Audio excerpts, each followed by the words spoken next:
সময়ের কাঁটা চলছে তার নিজের নিয়মে, থেমে নেই কিন্তু। আমাদের জীবনের কাঁটাও চলছে আপন মনে, আমরাও কিন্তু থেমে নেই। যার যার গতিতে আমরা ছুটছি। হ্যালো এভরিওয়ান, আসসালামু আলাইকুম। সবাই কেমন আছেন? অন্যান্য সপ্তাহের সাপ্তাহিক ছুটির দিন অর্থাৎ শুক্রবার দিনটি যেভাবে কাটে, আজকেও তার ব্যতিক্রম কিছু নয়। আজকেও আছে আমার ব্যস্ততা এবং সেম কাজ। আর আজকের কাজগুলো শুধু বাচ্চাদের জন্য। কেন বললাম? আজকে যে বাজারটা করা হয়েছে তার মধ্যে বেশিরভাগই হচ্ছে বাচ্চাদের আইটেম।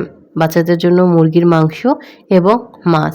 আমিষের চাহিদা পূরণ করার জন্য বাচ্চাদের জন্য সবসময় আমি বড় মাছটা রাখার চেষ্টা করি। কারণ গুঁড়া মাছটা ওদের পক্ষে খাওয়া সম্ভব হয় না। আমরা বড়রা গুঁড়া মাছটা পছন্দ করলেও ওদের ভাগ্যে তখন কিছুই জোটে না।